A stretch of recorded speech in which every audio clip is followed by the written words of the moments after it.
Welcome to The View From Here, a podcast where we uncover the turning points, pressure moments, and the identity shifts that shape high achievers into who they are today.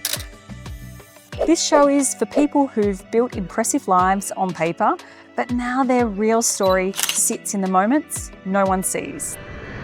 The pivots, the breakdowns, the breakthroughs, and the internal rewiring that changes their trajectory. The View From Here is about perspective, the one you earn only by living it.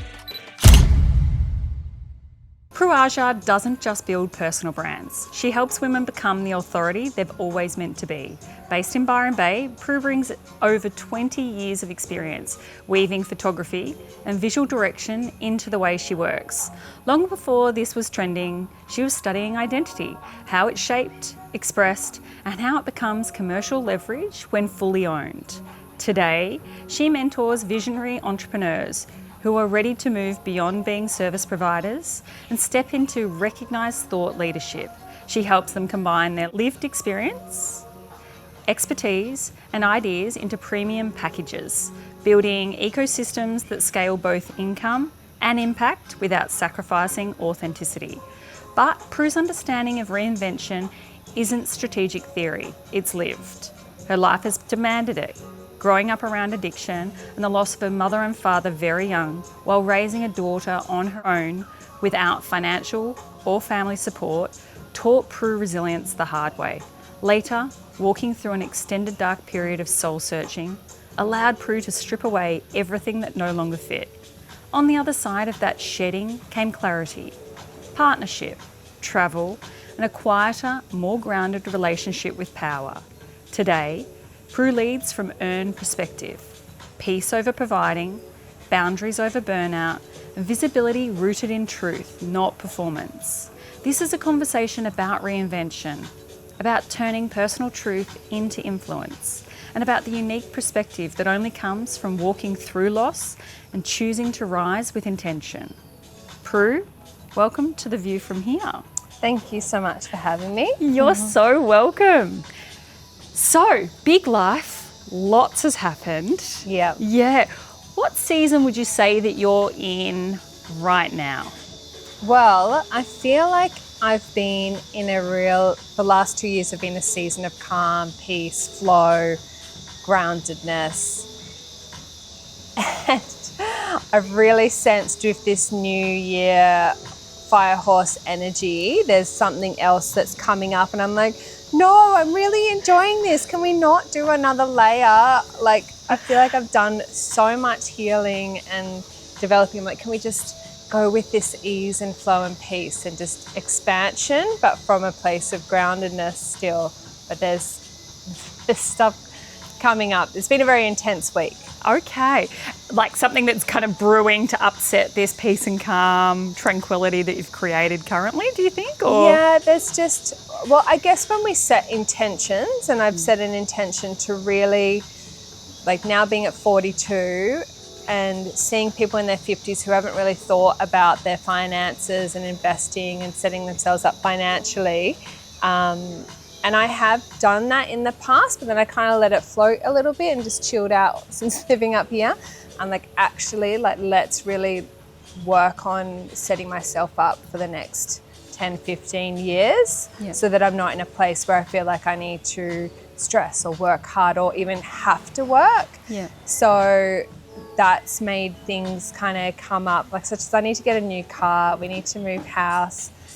There's stuff happening with my partner's career. My business feels like it's in a really good flow. I've got amazing, incredible people that I'm working with. And so that's all feeling stable. But I think there's other things, in the circle of life that are like, okay, we're going to have to shift this stuff to get you in alignment to set up this wealth and finance stuff for the future.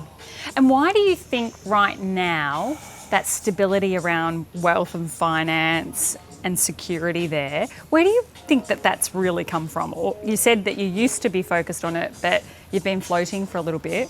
Why do you think it's popped back up? Interesting. I guess I've always been very driven and career focused, and I bought an apartment 6 or 7 years ago in Melbourne. And then I came up here, and when I grew up here, and my mum passed away when I was 14 here. So when I left when I was 18, there was lots of unresolved stuff. So when I came back, like, this land is a very powerful land and energy, and she won't let you get away with your shit. So it was kind of like, okay, this is stuff that you haven't looked at. And also the way that you are running your life and your business is you're on the path to burnout again. And as you enter your 40s, it's not going to, you can't work like this anymore. And so that was a big wake up call, dark night of the soul year that I went through and processed. And then just gently merging out of that and just building a new way of being in my business and life. I guess money and finances wasn't a priority. It was more like health, well-being, like peace. Yeah. And now it's like, okay, how can I build that wealth and stability without the burnout? Yeah. And so doing that. But I think it's also an age thing, hitting 42, hormones changing, having friends in their 50s and 60s, and seeing the people that are struggling and the people that are thriving, and like really making a decision which path I'm going to take now and preparing. Yeah. And bringing on that kind of lived experience is so rich, isn't it? And seeing how it can go by so quickly as well. Like time, literally, like we're, nearly in March? Yeah. That's just an example of a short period of time. But I love hearing how you're building those foundational blocks, but shifting it to align with new perspective, new experience. Yeah. Do you think that comes from the people that you're around that have also made that more at the forefront of your mind? Definitely from the people that I'm around, but also like each year I run a workshop in January called Frame Your Future. So it's been going for 10 years and started mostly with vision boarding, but it's really about, what are you working towards? What's your values and goals, and what are you aligning yourself to? And this year I added in a tool of like looking at your life in 20 years and the people closest to you and how old they are, in 10 years, realizing, okay, my daughter's going to be 25 in 10 years. My parents aren't around, but like the older people, how old are they going to be, and what season are they going to be in, and what season am I going to be in, and what do I want happening? So I think this age is a really big shift from when, say, I was 30 and I was like, I want the career, I want to be in New York, I want to do all this. And now it's like, actually, I'm just happy just living close to nature, working with great people, doing grounded work, and so your values and your things change. And I think I'm in that shift of season. Yeah, that's so beautiful. And I'm interested to hear, what was Prue like 10, 20 years ago? Because obviously now very grounded, much more about health and well-being. But tell me about where all your career started, where you started. Growing up in Byron Bay would have been interesting compared to what it is. Yeah, let's go. I'm not sure if we go back to growing up in Byron. Like, there is a lot in there, but I guess, okay, we can go there. So I've always had a fascination in watching people, and I had to have a hyper awareness when I was a child because my parents had drug addictions.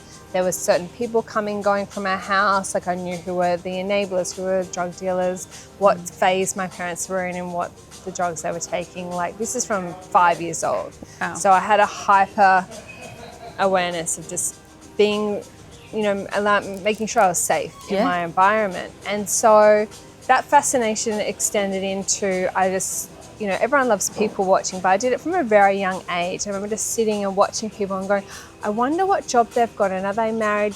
Do they have kids? And like really analysing people. Yeah. I guess people would say it's being judgmental, but I just really like to observe people. And it's interesting that that's a big part of my work now as a photographer and a coach, like watching the intricacies of when someone's being authentic and not authentic, who their true self is. Yeah. And people say that about my work. They say you really capture the essence of someone, and it's because I don't let people be fake or be inauthentic. If they're going to pose and do that, I'm like, yeah, those photos are getting deleted because it's actually about connecting to who you are, where you're going, and actually your potential, and that's what we're capturing.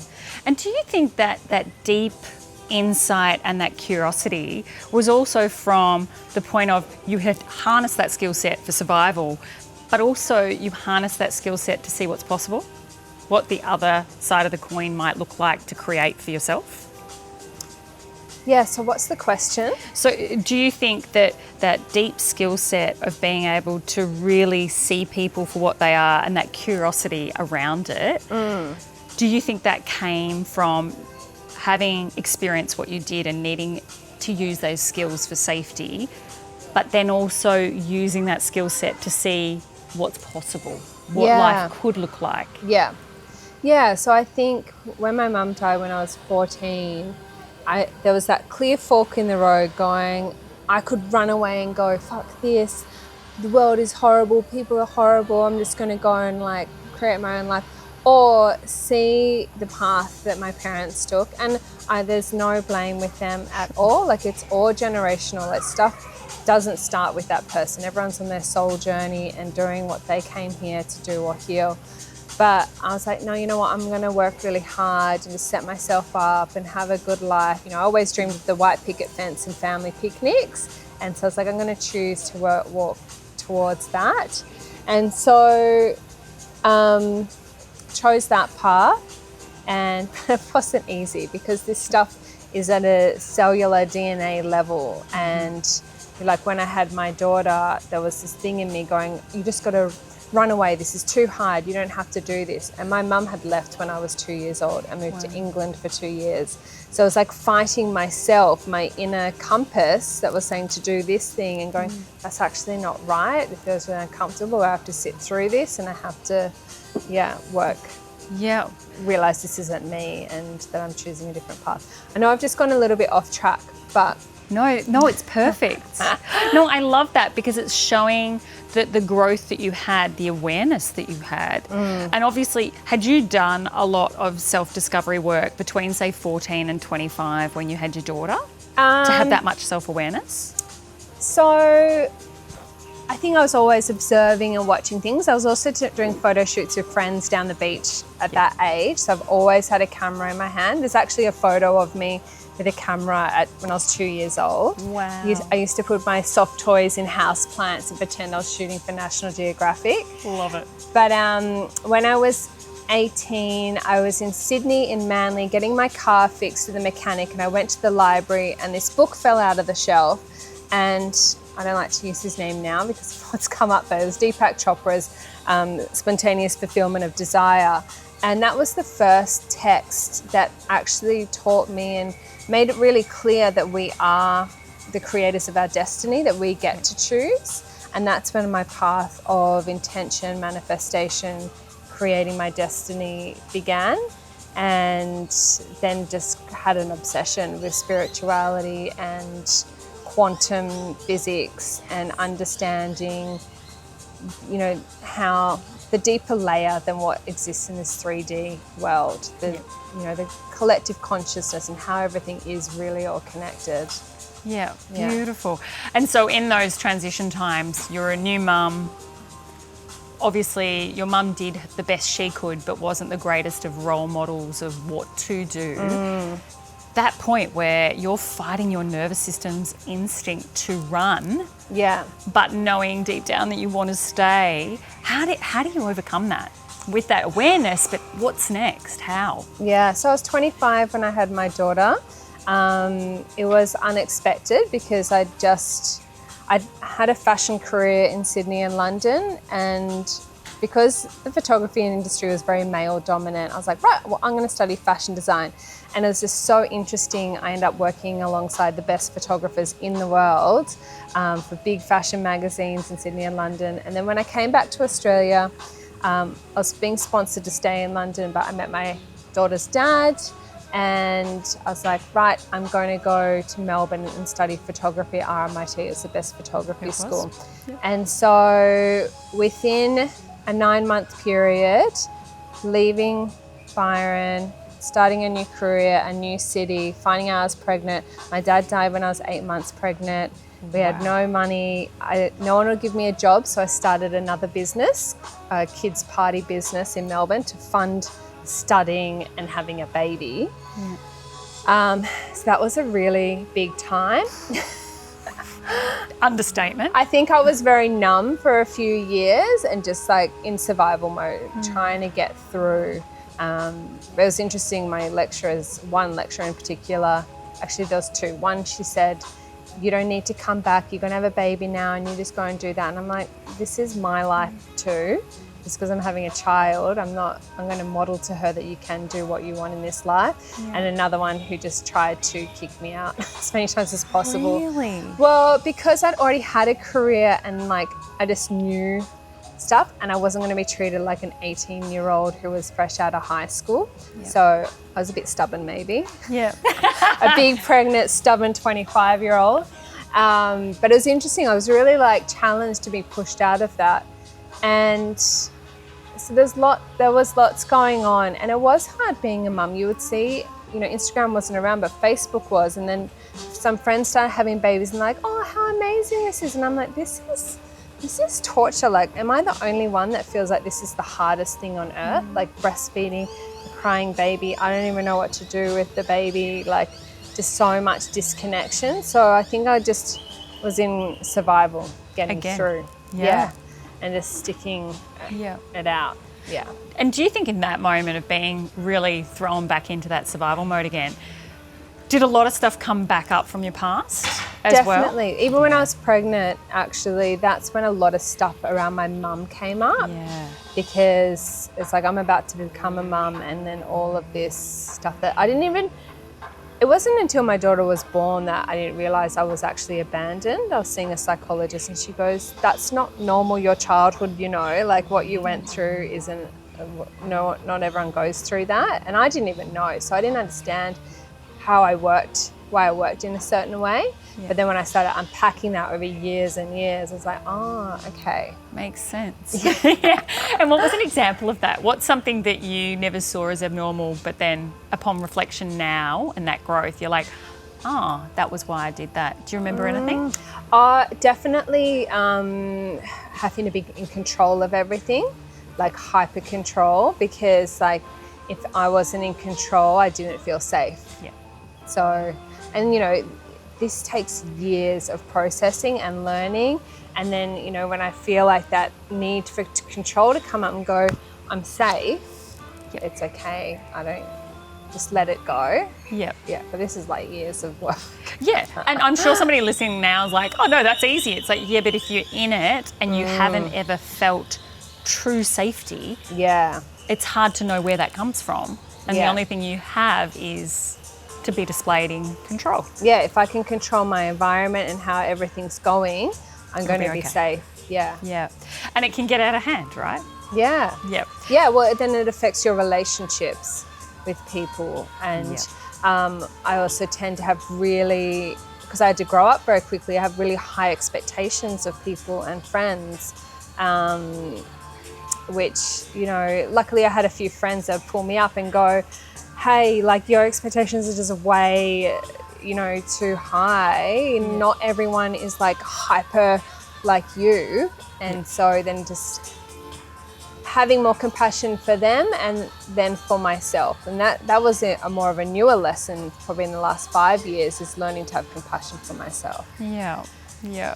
And that's not easy, is it? Because we can tell ourselves it's okay, but to feel it and then feel the other things that come with that, it's like mourning another loss of another part of us that doesn't need to be here running the show. Yeah, so it's that softening, becoming more into the feminine energy. And that's why, living up here, being close to nature, really just spaciousness is so important. Yeah. And is that something that living in Melbourne and being in that kind of chaotic city environment, do you think that really disconnected you from being able to reach that point? Or it was where you needed to be at that point in time? I needed to be there. I didn't want to be there that long. So when we separated, in 2015, I really wanted to move to Sydney, which I know is another big city, but I was born there. I have a connection to it, the beaches, and there's so much nature in Sydney. In Melbourne, I had the Mary Creek, and it's like, that was it, or Darebin Parklands. And so I did get there most days. But I think things became really clear that that wasn't a city for me in 2020 when I made decisions that were against societal norms and became an outcast. I was like, okay, I'm definitely done in this city. So yeah, had to shut down my business and lost clients, and that's when I moved up here. Yeah. And so tell me, the decision to move up here on your own at that point with your daughter? Yeah, she was finishing year 6, so she had 6 months of year 6, so she stayed with her dad. And I knew it was going to be a process with like letting him know, okay, I'm leaving Melbourne. Like, so he had a year to orient to that idea. And then thinking it was a good idea to bring her up to start high school here. So it's all new people starting at the same time. She had a very stable primary school years, great primary school, great friends, misaligned values to me though. And then moved up here, and she didn't want to, but now she is just living her best life. Like, she has so many good friends. She loves school. She's doing well. She's thriving. And so, yeah, but it is interesting seeing the repetition of cycles, you know. That's when we moved here, when I was a teenager. Really? And now she's at the same school as me, and yeah. Wow. Yeah. Did you realise that at the time, or was it only after the fact you're like, oh my God, I've literally just step back in time in a roundabout way? Well, yeah, because I moved here when I was 38, and that's when we moved here. My mum was 38. Wow. So on my 39th birthday, she died when she was 39, I did a ceremony, like a plant medicine ceremony, and to just kind of refine my compass. And yeah, it was just interesting, all the timings. And being the same age my mum was when she had me. Wow. So yeah, lots of cycles. And what came up when you did the plant medicine ceremony? I'm super curious. Tell me more about. Was that the first time you'd ever done one? No, I did ayahuasca in 2017, and that was just a weekend, 2 ceremonies, and that was deeply healing. I wasn't called back to do it again because I learned so much, especially around my parents and their journey, and a lot of forgiveness and healing came through that. This was Bufo, which is 5-MeO-DMT, which is meant to be like 7 times stronger. And was it? It was. And the interesting thing is that when you have ayahuasca, it's a journey through the night. And with this is my explanation and my experience of it, so everyone's is different. But you smoke it, so it was just me and my best friend. We're up on this deck with a shaman, in nature, and to smoke it, and I literally felt like I was turned inside out. And it's a ego death, they call it. And I did go into that infinite bliss of whiteness, and just saw lots of, like, for me, it was like not allowing love in because I protected myself so much because of what had happened. So I had 3 massive intentions, which is too much. You only need 1. High achiever. Yeah. And then interestingly, because it only lasts, I think, 7 or 8 minutes. Oh, right. Yeah. When you're coming back to it, you really witness the ego and how it works, because it starts labeling things and putting things in boxes, and you're like, shh, no. I'm like, no, we don't need to do that. Let's go back to that infinite bliss. Yeah, like really heart opening. And then after the ceremony, she goes, okay, you've now got 12 months of integration. I was like, what? I wasn't warned about this. What do you mean? And so it was 12 months of literally going through an ayahuasca ceremony in reality. So wow. When you have an intention, or you're letting go of a fear, or you're clearing something big, for something to be really cleared, it has to be turned on to the maximum volume for you to like fully feel it and go, okay, I'm safe, this is actually fine, so it can disperse and be let go. So with these 3 things, they had to be amplified in my reality, and wow, it was very, very painful and scary, and I didn't think I was going to make it through, because I I was like, surely it can't be this going on, like pins and needles, hot and cold sweats, crying, just no energy, not even being able to make food, thinking I was going to have to send my daughter back to her dad, going to the doctors twice, about to sign up to getting antidepressants or anti-anxiety.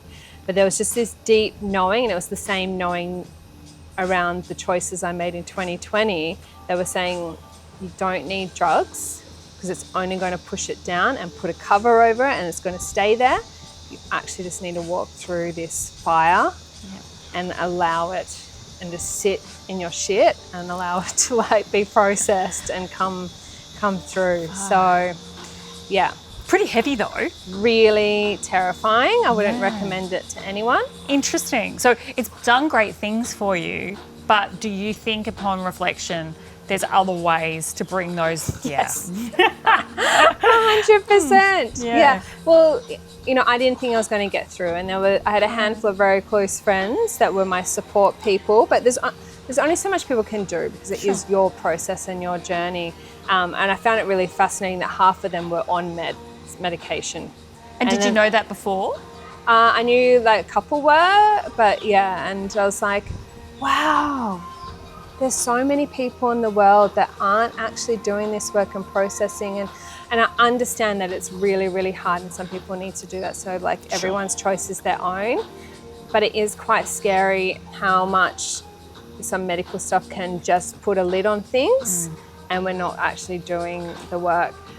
But on the other side of that, I had my 40th birthday. I hired a house in Belongul and had a long lunch for 20 people. Beautiful. And the next month I was in Fiji on a business retreat where I met this amazing woman, Sarah, who then invited me to Antarctica a month later. So I'm on a cruise ship, 5-star luxury cruise ship in Antarctica, partying with like Diplo and Flume and Ryan, all these amazing musicians and artists from around the world.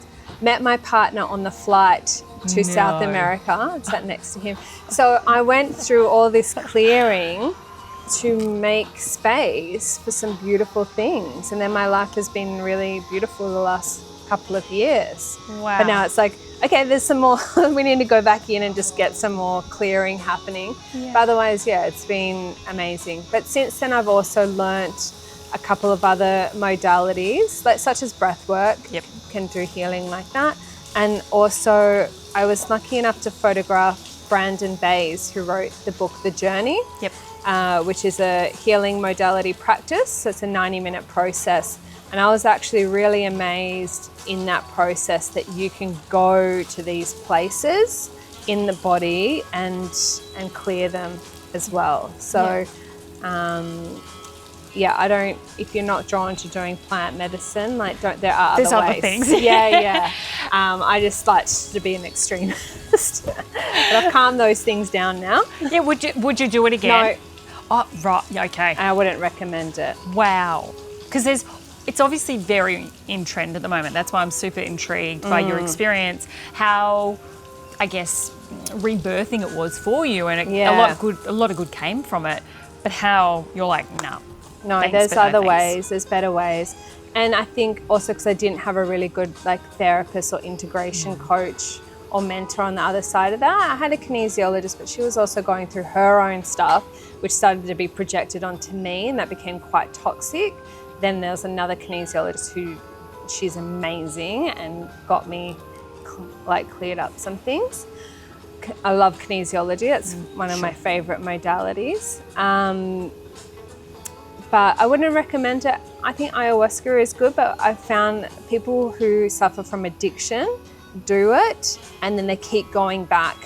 They're not actually allowing the integration and this is just what I've seen through a few friends of mine. Yeah. And so I think just having that awareness if you're going back because you're actually healing and allowing the space to integrate, or if you're just going back because you want the extreme high and the escape. Yeah. And I'm really glad you've talked about that because it's something that I've probably witnessed as well. I've actually never done it myself. Yeah. But obviously with my background, I understand quite a lot about the science behind it, the research that's there, and I understand its capacity to help people is incredible. But like anything, if it's not placed in the right environment with the right support and the right integration post Yeah. experience, then it's just justifying a quick fix high, like other things that you can also use, but you're not really facing the true parts that you need to, and the whole purpose of it. Yeah. You definitely need to give it time and space afterwards. Yeah. To integrate, like, just don't go, like, your whole everything is just like shaken up and turned Stimulated. inside out. Yeah. And what's interesting, I found, like, we call her she, the mother that guides you and goes into the depths, like, remembering she'll only take you as deep as you can handle. So, which is pretty freaking deep. Yeah. Deep enough. And then give you the highest highs. Like, you have these, when you have a purge or release, it feels like this bliss and pure love because it's been cleansed of your body. Wow. Yeah. Amazing. And so post that experience, you went through this exceptional growth period. And when you've come out the other side, it's like you've been rewarded for trudging through the mud with heavy boots, and you met your partner on a plane. Did you start to see those experiences differently because you had that clarity? Did you know, were you that present in those moments? Yeah, I think I was more clearer, and I think it was like the real letting go of control. Yeah. And actually, there's one book that is super, super powerful, which is a process in itself. It's called Letting Go. Yep. Are you familiar? Who's the author again? I'm hopeless with names, so Power versus Force he wrote as well. But there's a book, Letting Go. It's yellow and white. I recommend it. Okay. Yeah. And so you integrated that into that period of time. Yeah, I just listened to it on audiobooks. It's very dense, and it's not something you have to, like, hold on to the words and process. Like, you allow it to wash through you, and it goes through each of the different areas of your life and emotions. Beautiful. And I feel like it's like a cleanse. Yeah. And so you've met this new partner in a different phase of life. How was that, integrating a new relationship with daughter and being up here and all of this new insight? Did you feel like there was a new openness to relationships that you could now hold in a healthier way from what you'd experienced? Yeah, I think this relationship is different because I feel like I can be more in my feminine as well, so softer, whereas in the past I felt like I was more in my masculine and taking control and keeping everything afloat. The interesting thing is he is 16 years younger than me. Yeah. So for 3 months, he was messaging me and calling me, and I was like, no, This is never going to work. this is not happening. And then he asked me to be his girlfriend twice. And on the second time, he's like, I'm not doing this anymore. Like, will you be my girlfriend? I was like, okay, let's just do this then. Why so resistive? I think, the age, different life expectancies. They did. But like stages. I said, you're going to want to have kids one day. And he goes, oh, not till I'm 45. And I'm like, well, I'm going to be 60. So what am I going to be, the grandma of the kid? Yeah. And so what I had to come to was, we can enter relationships and go, this is the one, and just put so much pressure and expectation, like, we're going to do this, and we're going to do this, and we're going to do this.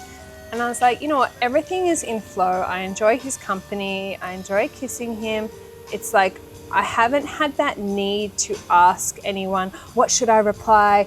What is he thinking here? It was just all being my full, authentic, raw self.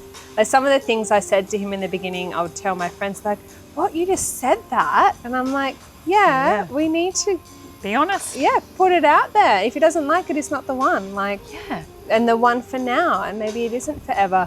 So I think, really just being in the present and enjoying what is in front of us, because we don't know what the future holds. Sure. And we kind of put so much, like you said, pressure and expectation on this end point. How about we just double down on the present point? Yeah. What do we feel? Is it allowing us to be fully ourselves, which in that moment it sounded like he was allowing and holding space for you to be who you were. Yeah. And for the first time. Yeah.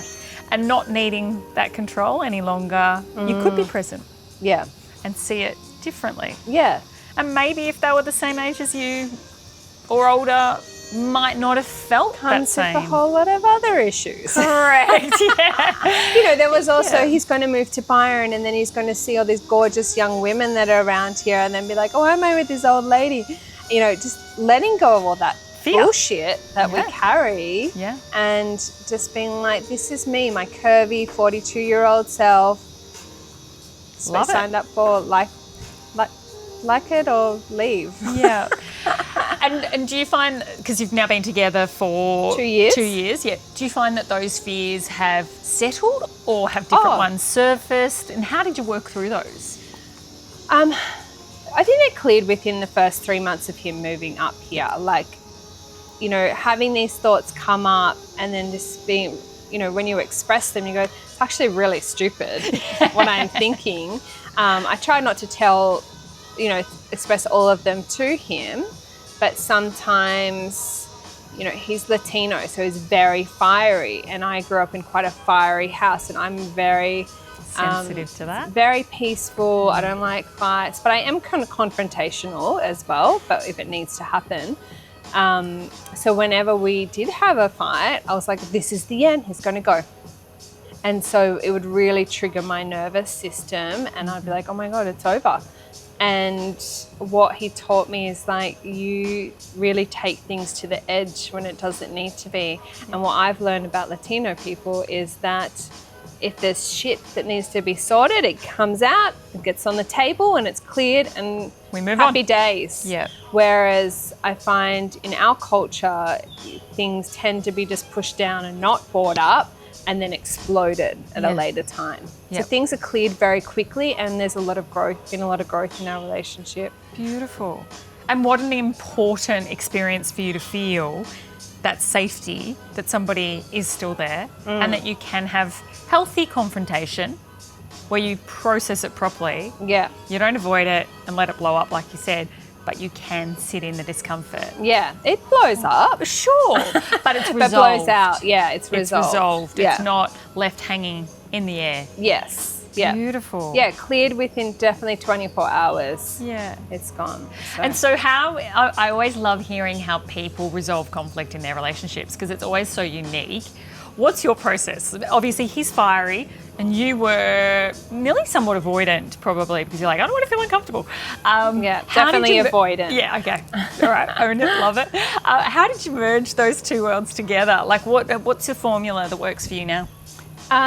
Was interesting. I was in a relationship before where I was very avoidant and, learned about the types of avoidant and anxious and then I was in a very short relationship where I was very anxious. I was like, okay, interesting. They're all there. Yeah. And then in this relationship, I remember one of the first fights, we were building something that was really big and stressful and it's like putting a tent up with your partner, one of those things, but this is a gigantic tent.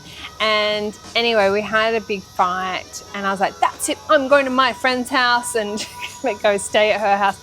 And he's like, what do you do? Why would you leave in a situation like this? And I'm like, this is too fiery. You're angry. I'm going. And he's like, no, let's sort it out. And so that avoidant in me wanted to run away. And I remember from the book, it says it feels really uncomfortable, but you have to lean into the opposite of what you want to do. Yeah. So it was about staying, leaning in and going, it was really uncomfortable. But then from then forward, things would come up and I'd feel that run away and go, okay, no, just breathe, lean in, let's get this cleared. And then it just shifted and got easier over time and the running got less obvious? Yeah. Yeah, beautiful. Definitely. And I love that. That's real growth in the safety of a healthy relationship. Yeah. And how beautiful is that? Definitely. And I'm sure that have you softened his fiery side? I don't know. I think so, maybe. He said, you need more fire, and he's given it to me. I get really fired up now, which is good because it's you're releasing it instead of going, just sorting it out. We're entering the new phase of the relationship, 2 years in, things, everyone's comfortable with each other. We start relaxing in certain areas. My sense of control starts sneaking up again. So we're entering new layers of like, okay, how are we best working together as well? Owning kind of the habits that have crept in. Yeah, definitely. So when you say that control has crept back in, is that something that you were aware of, or he pointed out and now you're trying to work through why? Oh, it's my awareness of like just being a bossy bit and being like, like nagging. And I'm like, stop it. Yeah. Stop being the nagger. Yeah. But it's about working out why, isn't it? It's not dishing yourself for feeling that way, but it's what part of me is now unsafe again that needs a bit of nurturing and self-exploration to be able to evolve through it.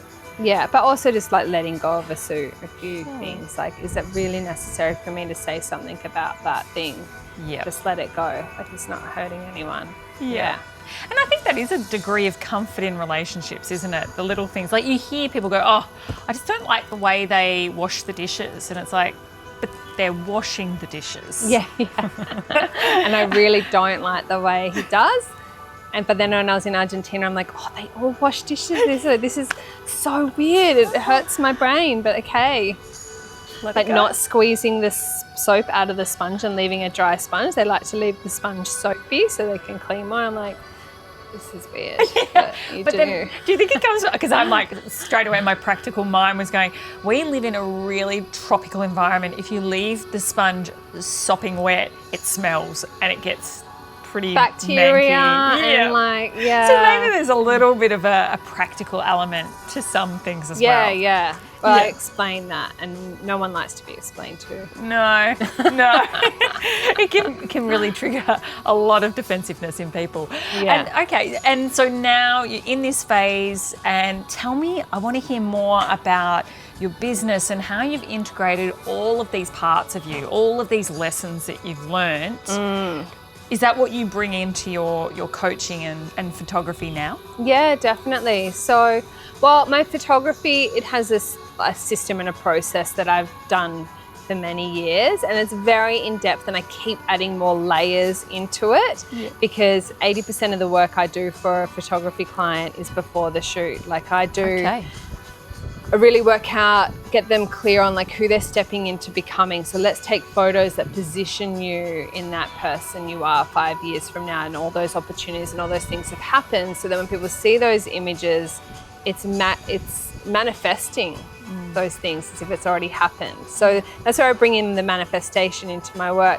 But, you know, I do their color profile, what season they're in, what season of colors actually suit them, so that the colors all blend and look cohesive along with their brand. Where are the shots going to be used? What parts of your website? What's your messaging? Make sure we have images for that. So there's a lot of depth with that. And then with my coaching, so I started off by coaching photographers and built a program called the Go-To Photographer. So I really believe that everyone has their own unique gifts. And, you know, from their experience, their expertise and their essence, no one can do exactly what you do. And it's about getting clear on that and presenting you and your personal brand with that. So you become the go-to person for what it is that you do. So I've got my platform, which integrates visualization, some different healing modalities, AI, human design. So really to help people get clear of like what their soul purpose is, what's their magnum opus, like their life's work, legacy work, their self-expression that they came here to do. Like what's their gifts and their light that they're bringing into the world? And then how do we package that and monetize that as well? Like what are your services that are going to protect your time and your peace too? So there are a few of the processes that I take people through. But last year I did launch a short 4-week program, which is really to help people who are going through what I went through. I call it the dark night of the soul, where you reach a point in your career or your business and you're like, I'm successful on the outside. Everyone says how amazing I am and I'm doing so well, but there's just this emptiness inside. So it's a reconnection back to that. And who your true self is. So you can really start shifting and aligning your outer world to match your inner world and what you came here to do. So, beautiful. yeah. And how powerful, because we're seeing it more and more, aren't we? Where there's been so much weight placed on external validation of what success is. Yeah. And great. So money in the bank, got a lot of things, but now what? Yeah. And I think big people like your Richard Bransons and even Alex Mosey at the moment, I think Tony Robbins is another one that talks a lot about this. They start to question, like, what else is the purpose of what I'm creating for? Yeah. And time has just gone. So Yeah. I love that there's so many people now realising the richness in reconnecting with self and what that means. Yeah. Yeah. So I saw all these coaches that are going, I help you get, 100K months and this. And I'm like, why am I so triggered by this? Is it because I want that? And I'm like, I don't know, I'm pretty fulfilled in my life. And I was like, I don't want to be a coach that talks about that. I do with pricing, I help people get really clear of like what their lifestyle, like what's their ultimate lifestyle that's realistic, and what is the dollar value on that. And Sure. so most people don't even know how much it costs them to live each week. It's actually shocking. Crazy. And so once you know that, and then add on your tax and your business expenses and then work out your services from there, you're not looking on the outside going, oh, well, they're charging $2,000 an hour, I'm going to do that. But it's not embodied. You don't actually deeply feel and believe that you are worth that. Yep. So you're not going to be able to sell it authentically. Yep. So I kind of work in that reversed way from the inside out. And is that something that you did for yourself first and trialled it? Yeah. To see how it felt, how it landed, if it worked? Yeah, well, Yeah. I needed to go, especially when I became a single mum, I was like, how much is it actually going to cost me to live?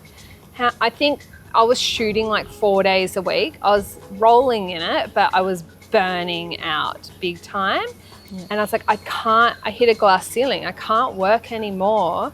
The only road is to charge more. So then to work out, okay, I only want to shoot 2 days a week, and therefore I need to charge this much per day. Yep. And I want to have 12 weeks holiday a year. So I used to travel overseas for 3 weeks by myself and 2 weeks with my daughter every year.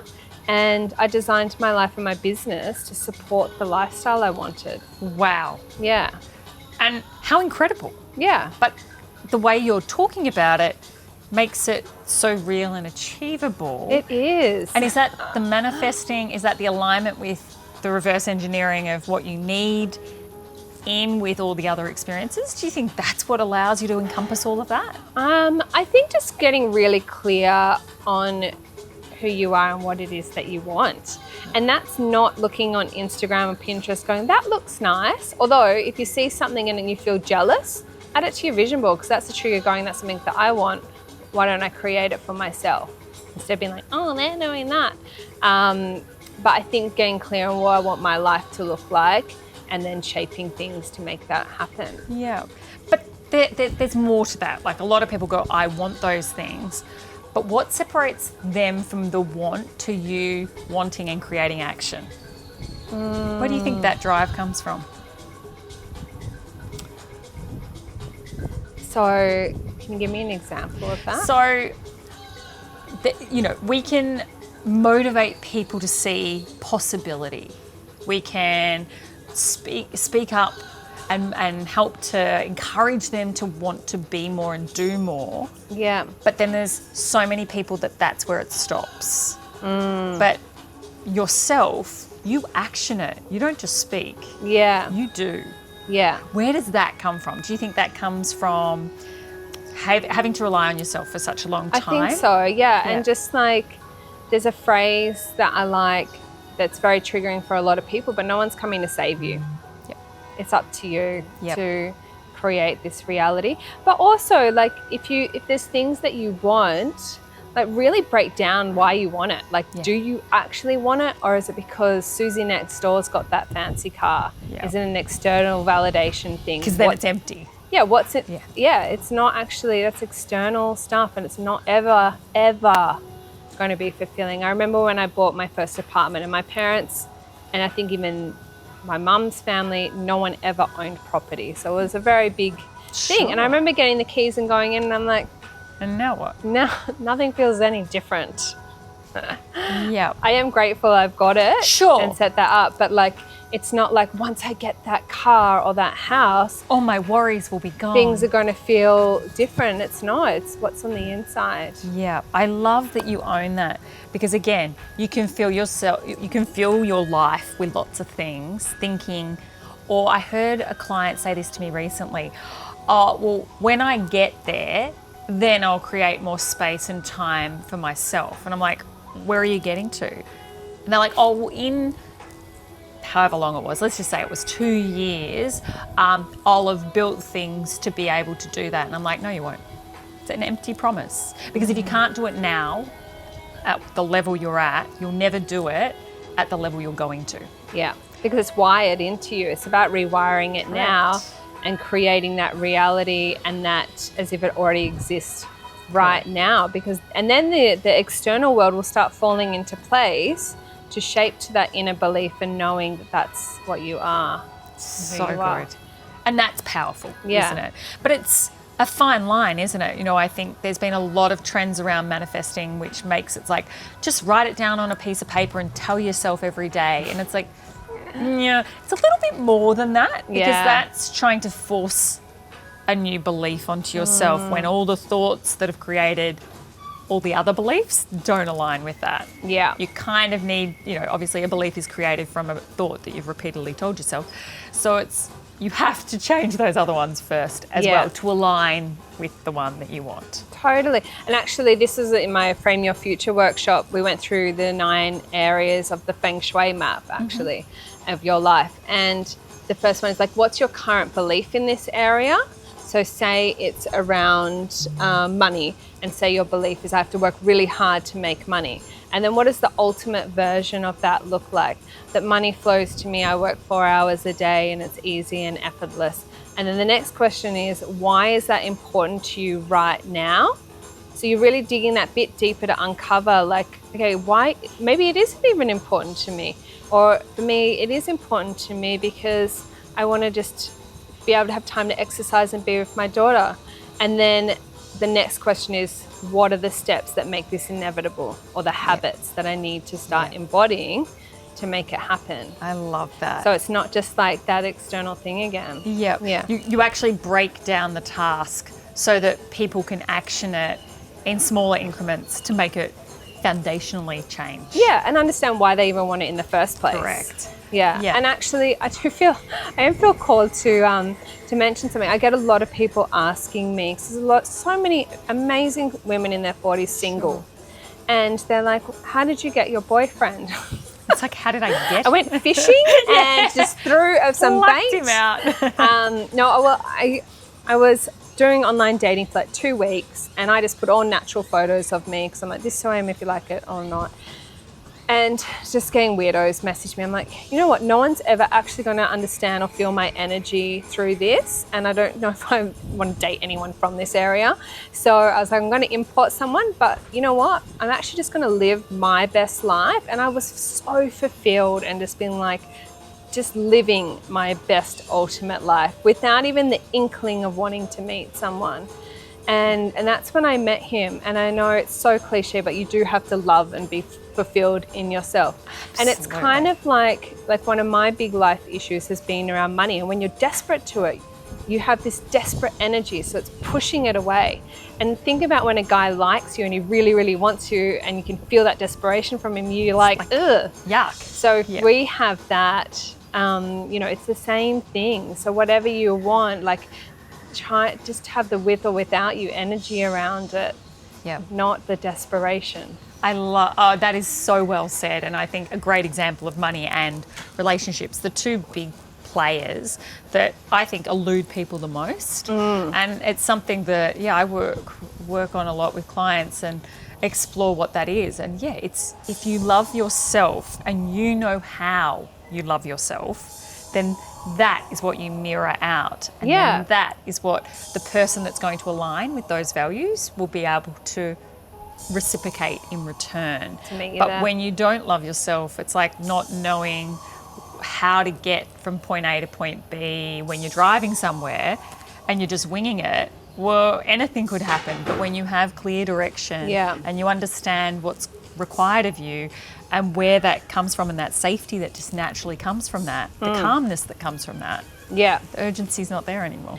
And also that thing is that if you're not fulfilled, you're putting that pressure on another person to fill that void. Gap. Yeah. And I've been in a relationship like that, and it's incredibly draining when they have so much expectations of you, like, why don't you love me? I'm like, oh my God, can you just love yourself? And we just be two people having fun together. Yeah. No, that's beautiful. And even still, you can have all of these beautiful elements that you bring into a relationship that creates a healthy foundation. It doesn't mean it just stops there though, does it? Like, as you just said, you know, you're still growing and evolving and forever changing and learning new things about yourself. And then those points of reference shift. Yeah. But it's about continually growing and evolving together. Yeah. And it can sometimes shift and change. Yeah. But so now in this season, you have thriving businesses, beautiful relationship, gorgeous daughter who's growing up really fast. And you said there's some grittiness around this year of the horse and the changes. What are you intentionally working towards right now? What's changed for you? So like I mentioned, is like really working on my wealth and scalability of my own business as well. So last year I launched, so I used to do group programs with photographers, and last year I launched it for people who are the face of their business. So really intimate group coaching while I built that platform as well. So launching that again, but having more of a long-term commitment, because every time at the end of the 3 months, people are like, I don't want it to end. Which is a good problem. But... yeah, which is great. And so doing that for 6 months, 6 month long cohort, so they've got more of that transformation and building up habits, because I teach them how to step into being a thought leader and creating their long form content in a way that's really easy and effortless and authentic as well. Because it took me, that was one of my 10-year processes to learn, was how do I create content? Because I hated just putting stuff out on the internet without, it always had to be deep and meaningful. So I'd rarely post things, but I've worked out how to do that now. So guiding people and keeping them accountable for doing that. So we have these deep focus sessions where I show them and they write it and they get support and feedback. Gorgeous. So I'm working on launching that, and I ran a retreat last 2024, and it took a lot of energy, but it was incredible. And so I want to do that again, but I just probably need to back it up a little bit, because I was like, okay, what are they going to smell when they enter that space, and what are they going to hear, and what food's going to go with the process that we're going through at that moment. So I'm just going to like back it up a little bit, simplify it a little bit more, but then I do want to run them, because I ran an in-person workshop there the other week, and people were like, can you just do that more often? And I love facilitating. I think we need more real life human interaction and connection. So I would love to be doing that 4 times a year, but just a bit lighter as well, to make it easier for me. And that's just growing and evolving an experience, isn't it? But how good it is that you have such clear boundaries about what is going to work and what's sustainable, and that's such a gift to give to the business owners that you work with as well. Like seeing what works, what doesn't work, like group sizes. What are people? It's really important for me that people get an outcome and a transformation. Sure. I'm not there to just scale a business and sell some crap that hopefully you're going to do, but you might not get an outcome. So it's important that my work is transformational for people. Integrity, and that's my number one value, is integrity. I really value that. And so if you could give anyone some advice or some suggestions that might be feeling a little lost, a little stuck, they were hoping the year of the horse was just going to change everything and shift everything and miraculously shed the snake, what would you suggest to them? Where could they start with creating some change today? Meditate. That's pretty much the only thing.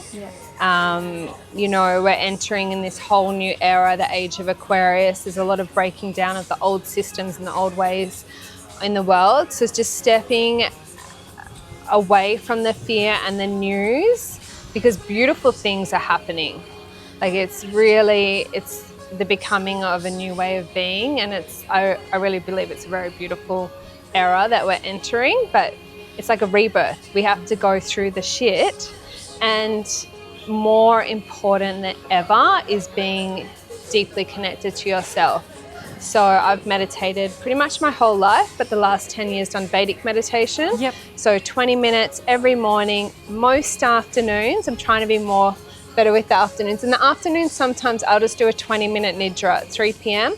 I just lie on my bed. I use a bell that goes off after 20 minutes, and it just resets me, because if we don't stop and reconnect to ourselves and create that space, like, it doesn't mean I'm in pure bliss. Like, there is noise and there is chatter, but I'm still, and it's actually giving my body and my mind and my subconscious a chance to just process Beautiful stuff. And I've gotten quite a few friends into meditating more lately and having afternoon naps, and they just said they're sleeping so much better and they're more clearer in their day. So that would be the number one advice I would give anyone, is to start meditating. Beautiful.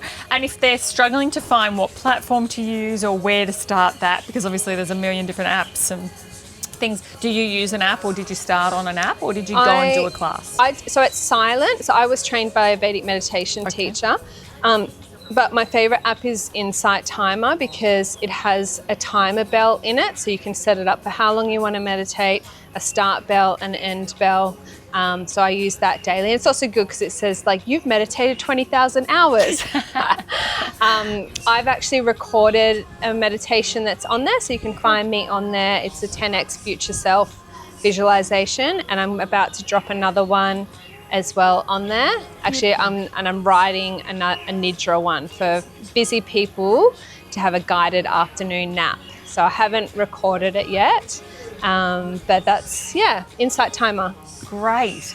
And I love any grounding technique that just brings you back to the present moment, because there is a lot of external noise around us all the time. There's so much noise. There's so much going on. Like, even if you don't have a child and a partner, like, just going to the gym, cooking food, knowing what to something cook. For like, you.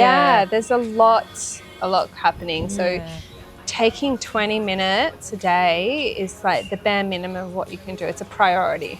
And if somebody says, I don't have the time, you need it more than anyone else. I love that, because you have the same amount of hours as everyone else in the day. You're just choosing to value it differently. Yeah, it's a priority. Yeah.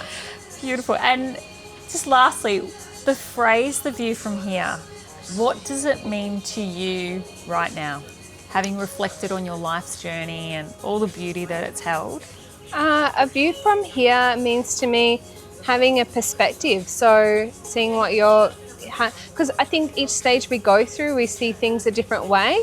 And so I guess it means a different perspective, and through your recordings and the people you're meeting is like seeing their perspective and hearing it, which then shifts the way that we think as well. Yeah, beautiful. Well, this has been incredible. I have just loved the resilience that you've shown. I think that's the word that is so at the forefront of my mind.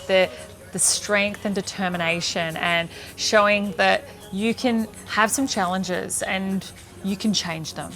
You hold the power within you to create the life that you desire, and action it and keep changing it as many times as you want, no matter what happens. And I think that is such a powerful message, not just for the listener, but even between us. Like, I think it's just so beautiful. And the fact that you came back to Byron, even though it had probably attached a lot of challenging memories to it, but you faced it, I think that just shows your strength too. And your daughter is one lucky little individual to have someone who's so insightful but so curious to keep growing and evolving, and as are your clients too. So thank you so much for sharing this. Thank you for having me. Yeah, it's a pleasure. I just want our viewers to know that if they're doing it a little challenging right now, or they've had a challenging past and they're worried about how it's maybe infiltrating today, go and start acting with one thing, because you're a prime example of